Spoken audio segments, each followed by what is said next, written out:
I'm just gonna go ahead and tell you, we've had some heavy hitters lately, but nothing as heavy as a co-founder of Netflix, my friend. Number one, there's no such thing as a bad idea. And I call it on that. The thing is that I tell people is stop falling in love with your idea. Your idea is flawed. Stop nurturing this little thing like a baby and protecting it at all costs and envisioning in your mind that it's going to grow up to be the Heisman Trophy winner. It's going to grow up to be your baby's going to grow up, probably do crack behind the 7-Eleven. Being a great product is a tiny piece of the solution. You have to have a great product. But if you can't explain to people why they want this, why this solves their problem, you're not going to get anywhere. You're listening to the Radcast. If it's radical, we cover it. Here's your host, Ryan Alford. Hey guys, what's up? Welcome to the latest edition of the Radcast. I'm Ryan Alford, your host, and we are radical today. One of the founding co-founders, Marc. I'm making up titles for you already. Before we even get started, entrepreneur, mentor, investor, author, Marc Randolph. What's up, Marc? Ryan, great to be with you. Thanks for having me. Hey, man. It's great to have you. You are definitely, I'm just going to go ahead and tell you, we've had some heavy hitters lately, but nothing as heavy as a co-founder of Netflix, my friend. So congrats on that. I hope I can live up to the hype.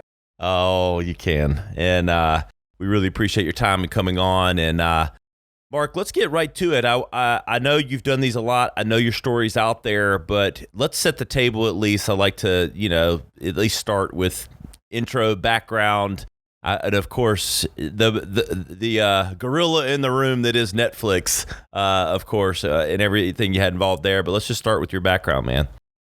Wow, my background. I don't even sure I have a background. No, it's a pretty much an atypical background, certainly for someone who ended up in Silicon Valley being an entrepreneur. I mean, I was a geology major of all things in college. But I think I tell you that not to say, look at this, how incredible a preparation geology is as a preparation for entrepreneurship, but more to say that really is the most important thing you have to understand about my background, which is that I chose geology with zero thought of what it would do for me in the future. Zero thought about would this be a career and could I pay bills with it? I chose geology because it was interesting. And more importantly, because people got to go on field trips. So that has been this pattern where I guide myself by what I think is interesting. I spend almost no time trying to guess how a certain thing will set me up to do something else. And that's probably the best background, but it's led to all kinds of crazy places. Netflix was not my first company. It was my sixth company. I founded 2 magazines, a mail order company, then a bunch of geeky software stuff. So it's been a career that kind of goes all over the place. Well, I think there's a bit of a story there. It's funny. I had a conversation with someone the other day that talked about that very thing of chasing the interesting and their own curiosity instead of necessarily having it all mapped out. And I think there's some fascination with that. And I think there's some bravery in that few have. We get so kind of mired in thinking there's a process system, like we have to do it this way, versus chasing the interesting and what you're curious about is probably a rare quality these days, isn't it? Well, and I think it's a necessary one, at least for the career that I've chosen for myself, because what entrepreneurship is doing things for which there is no predictable future. You're doing something that hasn't been done before. You're trying to build something where you don't know what the path's going to look like, and you've got to leave yourself open to following it wherever it happens to go. And so in some ways, that can get writ large into your life. That's a fun thing, too. And I'm not just saying it's all carefree, do whatever you want. Certainly, there's huge amounts of hard work that have gone into all this. It's more that, listen, I had a friend when I was growing up, right after college, and he ended up working for, I guess, IBM or Xerox, and one of those huge multinational companies. And he'd be able to have these career conversations with me where he'd say, okay, I'm going to do a year and a half here in headquarters, and then I go out to a field for 2 years. Then I'm going to come back and have a staff job here. And then he could like see the whole thing for like 10, 15, 20 years in the future. And not only was that this alien, it was a terrifying thought to me. I mean, I can see there'd be some comfort in that, but oh boy, that's not a fun way to live your life, at least not in my opinion. I know. And I know that, the Netflix story, and you've told it. I mean, I don't want to speak for you. I'm sure hundreds of times at this point, and so people can find that. So I don't want, to spend this entire interview rehashing what can be found out there. But I do want you, if you don't mind, call it the condensed version, call it whatever, and maybe built in with some of the lessons from that, because it is such a behemoth in today's modern culture and everything like that.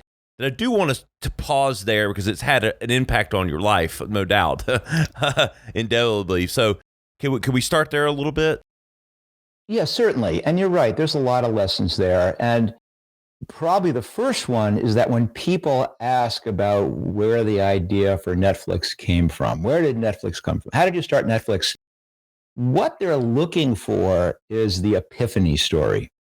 They are looking for that moment where it all becomes clear, where you wake up and you can see this dream about, I can see the streaming video around the world. And it doesn't work like that. And these myths endure. You'll have like what's Uber, where you got, Travis can't get a cab on New Year's Eve, and boom, there's the idea for Uber, where two guys can't make the rent, and boom, there's Airbnb. Or some guy's a late fee in a movie, and boom, there's Netflix. But the reality is, the lesson is, epiphanies aren't real. That company formation is sloppy. It involves lots of people, lots of dead ends and false starts. And Netflix was certainly no different. In fact, before we even got anywhere close to an idea for video, I pitched my co-founder, Reed Hastings, dozens, if not hundreds of ideas that were, generations removed from what Netflix was. And if you have a second, I'll actually give you an example. I would love it. I think this is perfect. All right, Ryan, get ready. Here comes the pitch. All right, imagine, if you will, Ryan, personalized shampoo. Here's how this is going to work. You're going to cut off a lock of your hair. You're going to mail it to me, and I'm going to have my team of ace hair scientists, whatever those are, formulate this custom blend just for you. And then, here's the best part, you're going to subscribe to it. And so once a month, you'll get your custom blend. And that was a real idea that I pitched to Reed Hastings while we were commuting to work. And the same thing would happen, which is nothing. He'd be driving and he'd be just looking out the window, and a minute would go by, 2 minutes, and I'd wait patiently. I could see the wheels spinning. And then, of course, all of a sudden he'd turn and say, that will never work. And here's why. And then he would lay into me with this dissertation about all the flaws, well, his FDA approval on the expenses, and no one uses that much shampoo, or whatever the reasoning was. And then I'm no shrink violet, so I would lay right back into him with all the research I'd done, and we would beat these ideas up. And we did this for hundreds of ideas. And then, yes, one of the ideas I ultimately pitched him was video rental by mail. Picture this, Ryan, $8 billion category. And rather than having to go to the video store, you'll order online and we'll mail it to you. Now, that had a flaw too. This was back in 1997. And the video rental, if you were looking at you probably remember this. Oh, I remember it. I was one of your first subscribers on that. I thought this was brilliant. Yes, I got them in the mail. It was on VHS cassette back then in 97, and it wouldn't work. So that idea got discarded, and then I went to pitching custom dog food or something. And until about maybe 6 weeks later, Reed picked me up on the way to work and said, hey, I read about this new technology called the DVD. It's in test market now, but it's a plastic disc like a music CD, but it holds movies. And we're kind of batting that idea around. And we realized that might allow us to dust off that old video rental by mail idea. And then here's the next business insight, which is that at that moment, with this great idea of how this could transform video rental, we did not drive to the office and begin working on a business plan. We did not go and begin working on a pitch deck. We did not try and book ourselves on Shark Tank or something stupid like that. We turned the car around then and there and said, let's see if we can validate this idea. And we drove back to the town we lived in, tried to buy a DVD, and weren't any. It's a test market. So settled for buying a music CD, put it in a little envelope like you'd put a greeting card in, and then mailed it to Reed's house. And the very next morning, when he picked me up, he had a little envelope with an unbroken CD in it that had gotten to his house overnight for the price of a first-class stamp. And if there was a epiphany moment, or if there was, as they say in screenwriter speak, an inciting event, that was probably it. Yeah, exactly. You figured out that you could mail it like without it breaking, and out that this would work, and that you could make the money work because didn't need DHL or UPS or Federal Express. We could use the U.S. Post Office, and back then a first-class stamp was 29 cents. Yeah, no so cardboard for 29 either. cents, I could send a movie from San Jose, California, where the first warehouses were, to any place in the country, and that at least made it feasible. I'm not going to say it made it work. Now, how messy, like, we all gloss over these things and go, they had, just like you just did. You did it perfectly. Like, you thought it was one idea, and it's like 0 to 100 million miles an hour overnight. But we know that's not, I mean, those that, like myself, that have started businesses know that's not reality. Like, how hard was it to go from testing the CD to mass mailing out DVDs? I mean, how long of a process was that? Well, there was two pieces. Both of them were brutally difficult, and both of them are totally different. You know, back then, this is again 1997, we wanted to do an e-commerce website, but it was not like you could just go online and pay $19.95 a month and have a Shopify store, and boom, you're done. If you wanted an e-commerce website, you had to write it, every line of code yourself. You wanted to take payments, there wasn't PayPal, there wasn't Stripe. You had to write the payment portals to the banks. You wanted to serve the web pages, you couldn't go up onto Amazon Web Services in the cloud. You had to buy the servers, you had to wire them up, you had to put them in a closet, you had to air condition it. You wanted security, you wanted testing. Everything had to be done from scratch. So the first brutally difficult thing was getting this website off the ground. We also had to find a copy of every single DVD available, which at the time was all of 970 of them. And that was brutal. So there was the hard part, just getting this thing to start. And then we had the big moment on April 14th, 1998. And there was some interesting learning at that moment. And, you know that my book is called That Will Never Work. My podcast is called That Will Never Work. And that's because that is what everyone told me when I pitched the idea for Netflix. It's what employees told me. It was what investors told me. I mean, my wife told me that. And I persevered anyway. But lo and behold, we launched this crazy idea. And you know what? Well, they were all right. It didn't work. It was a terrible idea. No one rented from us. And if they rented from us once, they wouldn't come back again. It was one thing after another, and we struggled for a year and a half. I mean, 18 months of almost no success in figuring out how to get video rental by mail to work. And it took us 18 months before we finally stumbled on the crazy business model twist that unexpectedly it did work. So yes, there was a long period where we were struggling, running out of money, in a tiny office, sitting at card tables on beach chairs we had bought from home.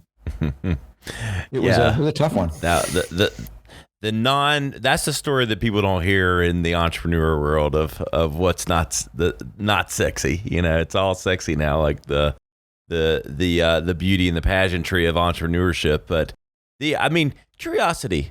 In those early days, it was obviously not working. I guess you had, baby business coming in the front door and going out the back door with subscribers and things like that, or getting people to stick with the model. But what marketing channels did you use, like, out of curiosity? I'm trying to remember, because I actually was a subscriber. I did get DVDs by mail when you were doing it, but I'm trying to remember what got me in. I don't know if it was a direct mail piece. I'm trying to remember, like, What marketing channels you guys are using?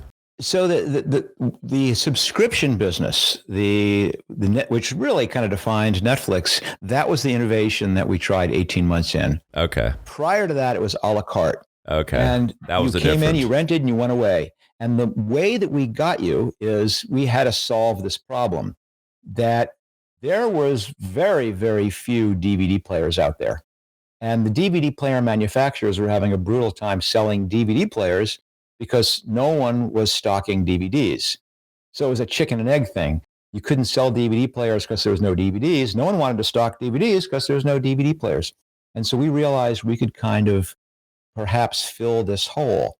And so I spent personally months and months traipsing the wilds of New Jersey office parks, convincing these huge conservative consumer electronics companies that they should partner with us, that they should let us put a coupon in their box that said, buy this DVD player and we'll give you 10 free, 3 free, 5 free DVD rentals. And eventually I convinced every single one of them to do it. And that, again, our business model didn't work until we had the subscriptions. But that is what kept us alive, because that kept a flow of customers coming in the front door. It kept it from getting overly depressing. It actually gave us a flow of customers to experiment on. And you started building the brand name. So that's what some people lose sight of, is you may not have been successful, and who knows how you did have to make some money at some point, but you did start building and seeding the Netflix brand. And that's where I remember it. Circuit City, I bought a DVD player and it came with the 10 free CDs. I think that's why I bought the DVD player. I can't believe that you actually remember that, because you're correct. After we did the deals with the DVD manufacturers, we did a big deal with Circuit City. We did a big deal with all the other retailers. I mean, you couldn't do television advertising because you would have wasted 99.5% of your money because there were so few people with DVD players out there. You couldn't do any kind of advertising. We had to be creative and say, how do we actually catch people at the moment of peak excitement? And you fished where the fish were, which is an insight. Exactly. Yes, exactly. So transitioning to subscriptions. We could jump ahead. We talked, it's out there, but like, how long was it DVD subscription until streaming? Is that how some people might lose track of how much time was in that sequence? That was 9 long years. Yeah, I knew it was longer. Netflix didn't launch streaming until 2007, and the site launched in 1998. And the subscription service began in the fall of 99. So we were going for a long time. And it was not because we didn't realize it was coming, because, what I mentioned before, that will never work. People said that for 2 reasons. One, of course, they go, well, there's Blockbuster. There's a Blockbuster in every corner. Why is anyone going to want to mail and wait 2 days for a DVD? Okay, I get it. The other one, though, was they go, this is a digital medium. It's just a matter of days or weeks before people are downloading this or streaming this, and who's going to need DVDs anymore? And they were right that it was inevitable. But what we thought they were going to be wrong about was the timeline. I mean, I was pretty sure, I didn't know how long it would be, but I was pretty sure it was going to be a while, because, there wasn't the bandwidth. There was a bandwidth to the home. If it was there, it was connected to your desk in your office. It wasn't connected to your living room television. I knew Hollywood was going to be reticent about releasing these things digitally. So we really had to build a company which could survive and thrive while we're in a DVD world, but be ready for the transition when it eventually came. And I think the smart thing we did was position the company not as a DVD company. It was not about, this is the world's fastest shipper of plastic, or whatever we could have said it was. But nor did we say this is all about streaming, because we couldn't have delivered on that.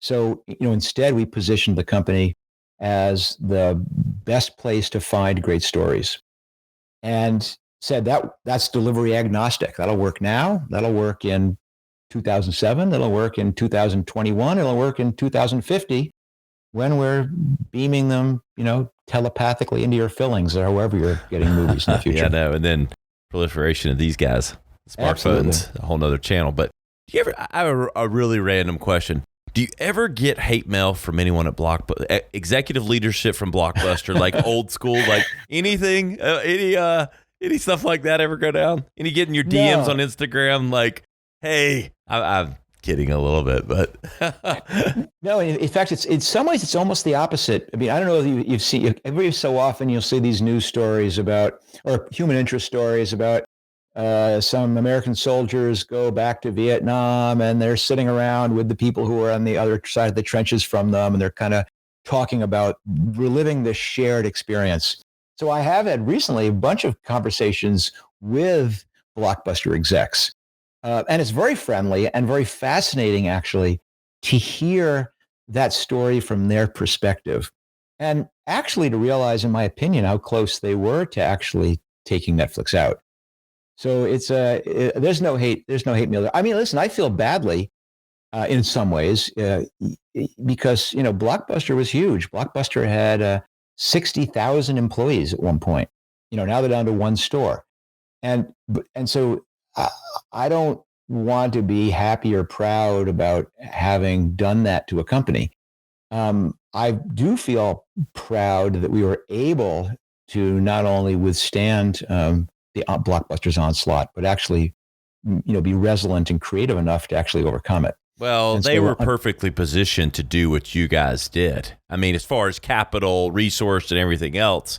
But, it's innovation and it's the American way. I mean, like, I'm not saying kill or be killed. I'm just saying, like, they had every opportunity. You guys just got ahead of them, and then it snowballed from there. There were some, bad decisions or I don't know if it was bad decisions sounds like, oh, I understand, like the size of them. They were behemoth, but it's like they had the opportunity, did they not? I mean, they no, absolutely. Starting something new is really, really hard. The idea is 1% of it. You can know what to do, but the execution is really, really, really hard. And, Blockbuster's probably single biggest flaw is they were struggling with the Innovators Dilemma, which is they may have seen very clearly what they had to do to enter into video rental by mail. They could probably see very clearly that this was going to get bigger and bigger and bigger, but it was very, very hard for them to say, let's take our very best engineers and let's take them off the part of the business that makes us $5.9 billion a year, and let's have our best engineers working on something which may make us 10 or 20 million. Let's take our best executives and put them on that. Let's piss off our franchisee. It's really, really hard, not just to execute, but to have the courage to execute when doing what the future requires means you have to cut into your existing business. Yeah. If they could write a book called Too Big to Pivot, like, it's like, I mean, it's like, it's hard. I worked in New York. I've been in the ad agency business my entire career. I've worked in Manhattan on some of the largest accounts in the world. And they move slow. It's hard for them to pivot. And it's not for the wrong reasons. It's not because they don't want to, but it's exactly what you described. It's just that machine, and to take your eye off the ball. But in this case, the ball was not just taking it off, it was moving completely. But they just couldn't pivot. And, you guys were smart enough, nimble enough, and, made it happen. I also want to know, Marc, because you said something really interesting, and you hear it a lot. I know you're doing stuff with personal development and mentoring and all those things. We hear it a lot. The ideas are 1% and the execution is everything. And I think it's becoming such common vernacular that it's kind of like glossed over a little bit. But I'd love to know your perspective of like how people like yourself or others, are they just wired like to get it done? Like, because all execution is it is everything. Yeah. I think probably the single biggest personal trait for a successful entrepreneur is simply this predisposition to action.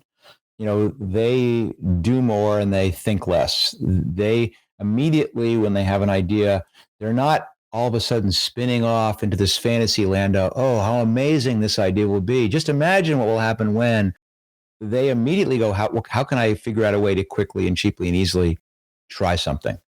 That's the big piece. And it's really tragic. And the other reason for this whole, ideas 1% and executions 99% is that your idea is almost inevitably wrong. In fact, it's always wrong. I don't know whether absolutely. In fact, you come from a industry where brainstorming sessions are like, that's your daily meals. And for those of you who don't, if you're in these brainstorming sessions and there's always the moderator up there and goes, okay, some ground rules, folks. Number one, there's no such thing as a bad idea. And I call bullshit on that. There are tons of bad ideas. In fact, the rules of a brainstorming session, these are all bad ideas because they are. All ideas are bad. And your job is not to come up with a good idea. Your idea is to figure out why your idea is bad, because that's the process. That's what entrepreneurs do. They start with an idea and don't say, this is what it's going to be. Again, there's no epiphany moment, but they start and they realize by colliding it with real people, with a real market, with real problems, what the flaw was. And they go, oh, that gives me an idea to try this and try this. And so the reason, listen, one of the, you got me going here. I like it. So, I love it.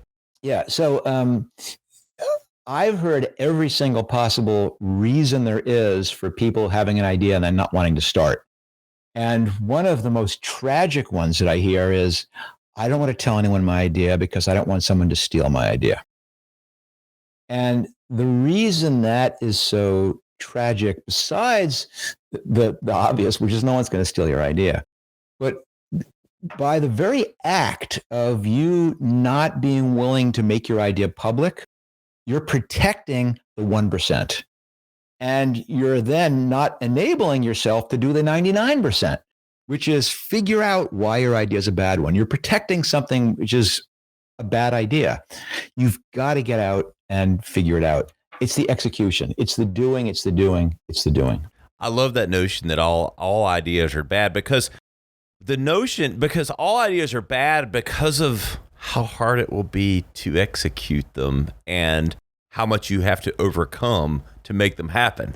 No, that's not what I mean. What I mean is that idea that you have in your mind is not going to work. It's a creation. The evolution. It's a fiction. The evolution is the really hard part.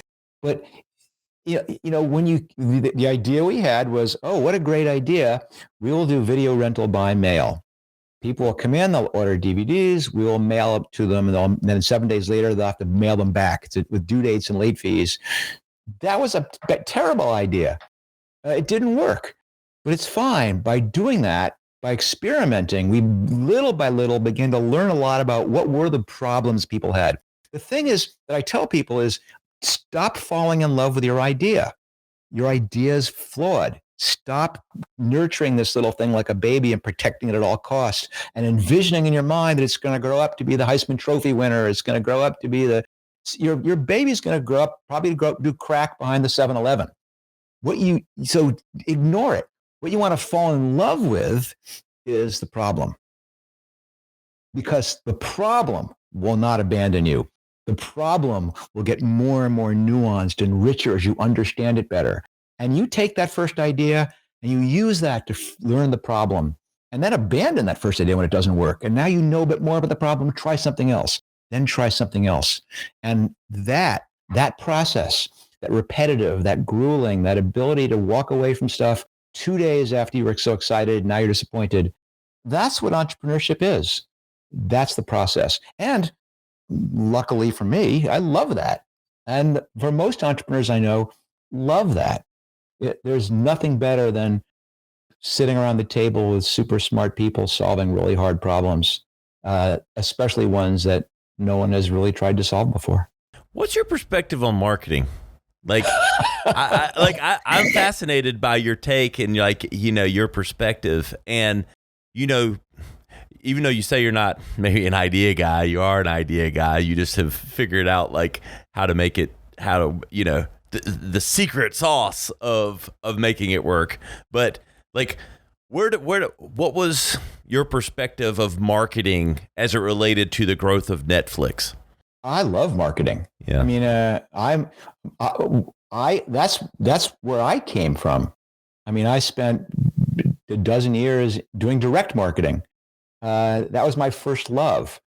I really fell in love with that blend of art and science, of creativity matched with numeric and analytics, understanding how you did. My one of my was he granduncle? Granduncle was Edward Bernays, who was the father of public relations. Ah, yes. So my first job offer out of college was to be an account exec at an advertising agency. So I love marketing, and at Netflix it was critical. You have to. I'll tell you a different story about it. So I worked for a software company for a long time, and we have a product coming out, and it won some, PC Magazine Best in Class award. And we all got excited. We go, "Oh my gosh, our product won this award. We got it made." And we go, "We better go look up who else has won this award." And you look back at the track record of other companies who have won this Best in Class award, and they're all total losers in the marketplace. Being a great product is a tiny piece of the solution. You have to have a great product, but if you can't explain to people why they want this, why this solves their problem, you're not going to get anywhere. Yep, I love it.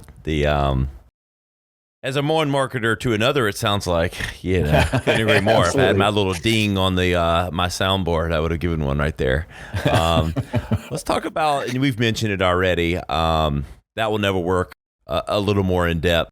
Maybe for someone out there that's, fascinated by your story, I don't know who wouldn't be, but obviously it's about the story of Netflix and everything, a lot of what you've already described, but is there anything else that you would tell people that would be great takeaways from the book?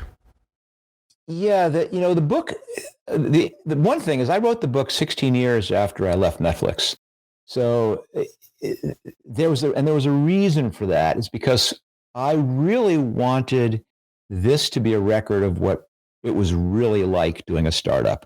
I wanted to fight against the myth making of the CEO who knows everything. And this, chapter 1, look how amazing this decision was. And chapter 2 is, look how great I've solved this problem. And chapter 3 is, et cetera. He goes, no, that there is really hard moments. There's really sad moments. There's really lonely moments. There's certainly humor and excitement. And that's what I wanted this to be. I wanted it to be the true behind the scenes, what goes into starting and growing a company. But, I also wanted it to be this chance to share, I don't know what to call them, all the tips and tricks that I learned over 4 decades as an entrepreneur. Because I really believe that, as you mentioned earlier, lots of people right now are finding entrepreneurship as an interesting thing. And I wanted to let them know that it's not magic. It's not superhuman people. It's taking some fairly basic skills and applying them to your starting point. And I wanted the book to be about that. And I think it came out great. And I wanted it to be a good story. It had to be entertaining. It had to be. Listen, if the book about Netflix isn't bingeable, I don't know what book should be. Well, I enjoyed it. I listened to it actually. Yeah. I listen to most of my books now. Yeah. I think books on tape, audiobooks rather, are awesome. Recording that was so fun. Yeah. Because you realize, I'm a decent writer. I'm not a professional writer, but you realize how limited typed language is. You're limited to things like italics and exclamation points and all bold to try and convey what you're saying or feeling. And then all of a sudden you're sitting there reading it and you can use the full range. And I was like having, PTSD in the recording booth when I was going through certain of the really intense, stressful moments. I'm sure reliving it, because when you talk it, you think it. And when you think it, you relive it. And it came through. You're a really good storyteller. I know it's a real story and it was your life, but it's really good. I do want to go down that path. as we start to close out a little bit, but the entrepreneurship thing, with our youth especially, it's cool. Folks like Gary Vee, who I certainly admire, and others, and I don't think they're over intentionally glamorizing it, and they try to be transparent about the ups and downs. But what's your thought about, and I don't know if everybody wants to be an entrepreneur, but it's certainly at the forefront more than it used to be. Good, bad perspective on all that? There's some really great things and some really terrible things about it. I mean, just to be optimistic, the great thing about it is that lots of people have this urge to do something. They have an idea and they'd like to see it real. It doesn't need to be start a company. It could be any dream you have. And certainly when I was growing up, when I was in college, even the early years of my career, there was this unrelenting pressure to, you had to be a banker, or you had to be a lawyer, or you had to be a doctor, or you had to have some predictable chart your path profession. And so I think a lot of people who actually had this feeling that this might be a hugely fulfilling career for me didn't go down that path. And because there was no one there saying, no, this is an acceptable thing. This is a fun thing. This is a rewarding thing.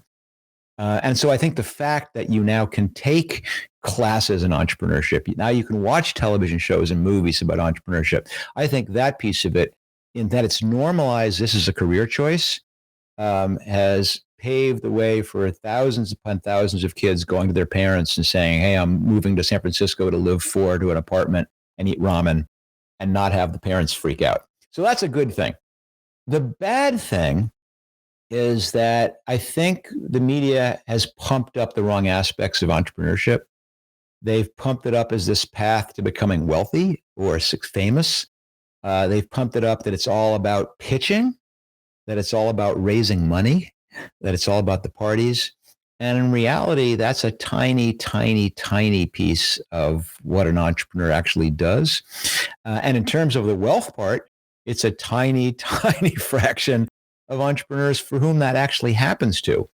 I mean, it's akin to the person in Kansas who was the lead in their high school play and wants to move to Hollywood to become rich and famous.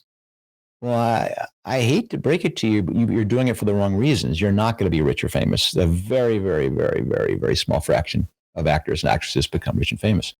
But listen, if you love creating characters, if you love performing, if you love influencing, if you love the emotion of it, all power to you. You should be an actor. And the same thing with entrepreneurship.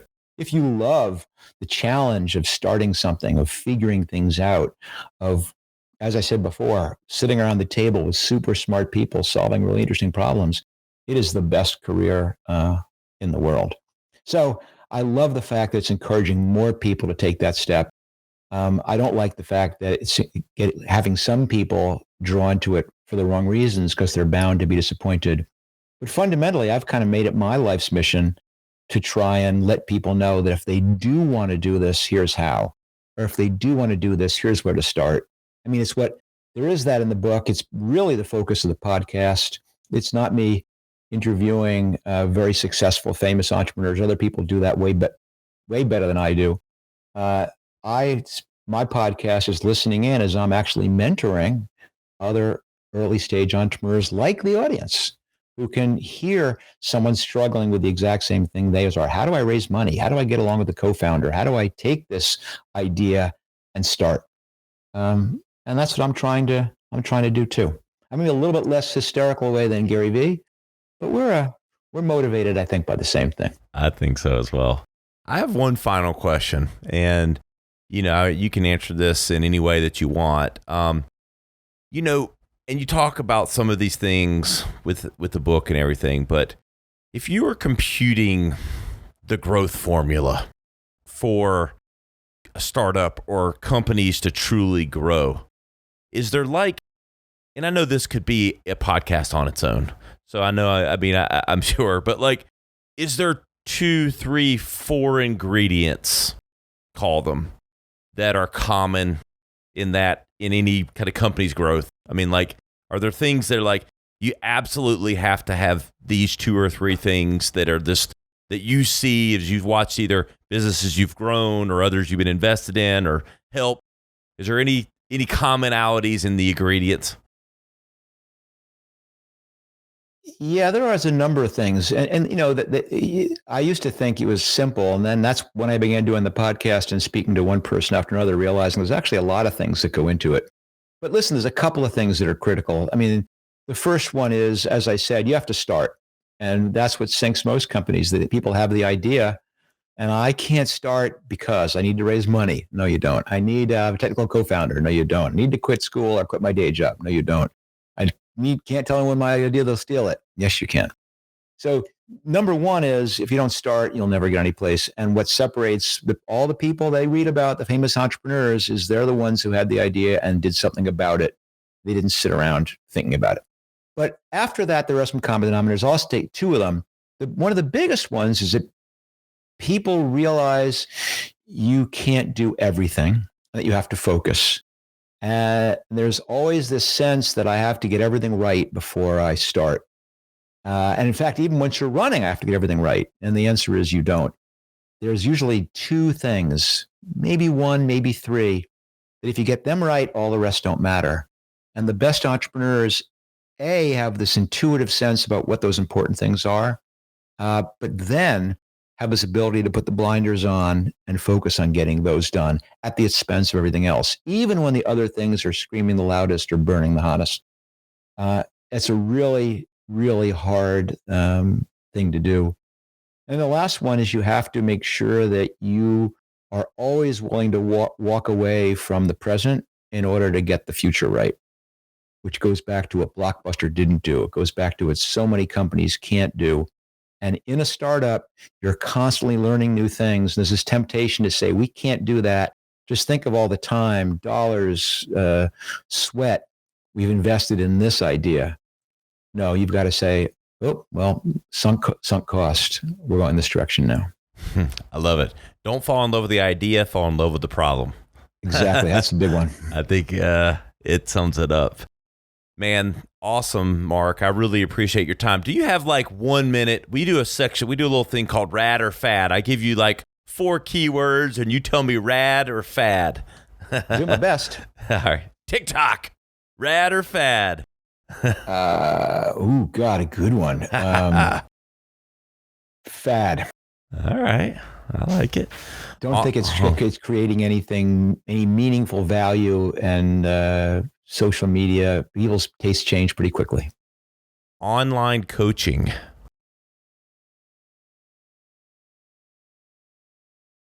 Geez, these are good ones. I know. Hey, they're not making you think. I'll say rad. Yeah. I think that's one of the silver linings of our pandemic here, is realizing just how much you can get done. And since I do a lot of online coaching myself, I certainly am not going to think that's a fad. Tom Brady.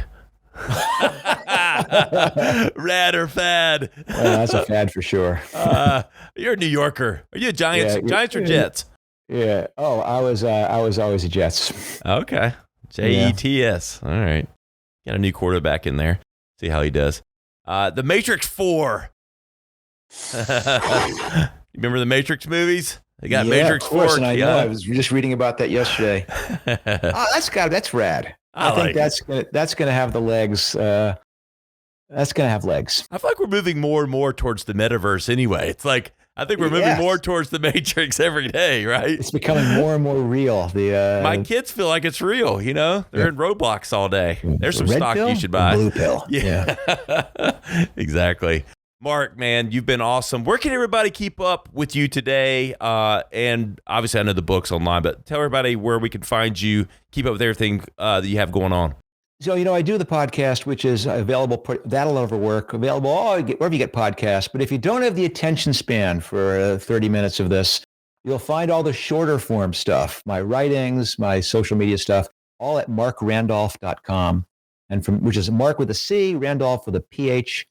And from there, you can jump off to the whole world of all the crazy shit that I'm doing and thinking about.